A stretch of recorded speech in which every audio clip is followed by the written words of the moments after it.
I am here to discuss the topics of dropout rates and lack of education in Lumberton, North Carolina, as well as Robeson County as a whole. According to Mac Legerton, Robeson County has a multiracial population of 123,000. This has earned the distinction of being the most ethnically diverse county in the United States. According to Mac Legerton, Robeson County presented a poverty rate of 24% and an illiteracy rate of 38%, which are indicators of low social and economic well-being that have persisted for generations. One of the most problematic issues in Robeson County stems from the high dropout rates, which have had a direct reflection on the county's problem with illiteracy. What actions are you willing to take to ensure a more promising future?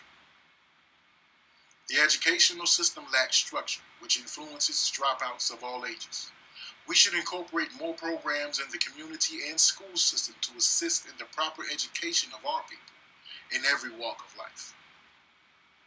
By putting forth effort to increase the number of educated talents within our community, we can provide better jobs and more companies, increasing the county's value. I have been involved with work in the community and seen the effects of these issues firsthand. I worked in a storehouse for our church where we gave clothes, food, and appliances to those in need.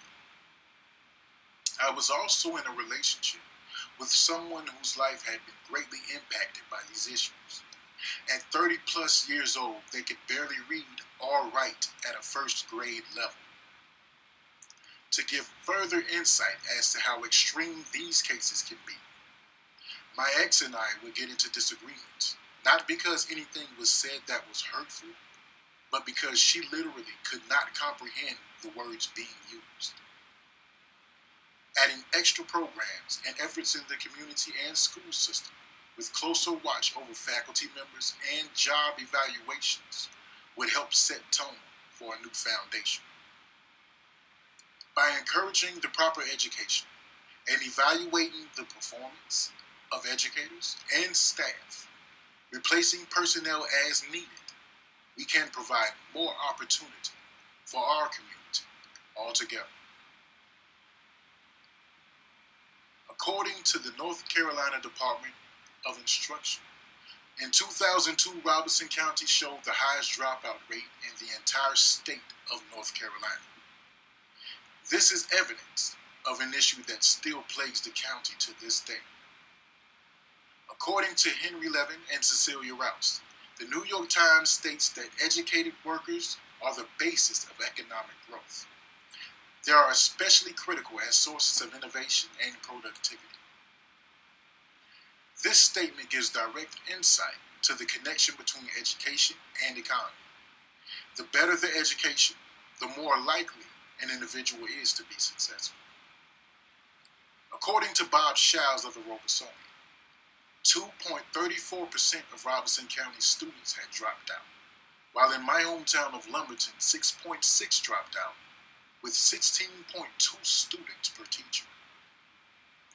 Another issue has been the neglect shown by faculty members and educators, especially in Lumberton, where faculty members have been known to turn a blind eye to the needs of students intentionally. According to Eleanor Lee Yates, the Robeson Community College Board was being questioned on legal allegations. When summoned for response, only half the board showed, resulting in a 1-year probation for the college. Reach out to homes in your neighborhood or people in public to see if they need educational assistance. Visit schools, monitor activity, and make complaints to higher authority while conducting community meetings to discuss progression. According to Henry Levin and Cecilia Rouse, if we reduce the current dropouts by half, the funding for additional programs would more than pay for themselves. Proof of the powerfully positive impact the proper education can have. If we can increase the amount of attention to education and community through stronger programs, we should increase student participation, thus increasing the overall state of life in Lumberton, North Carolina.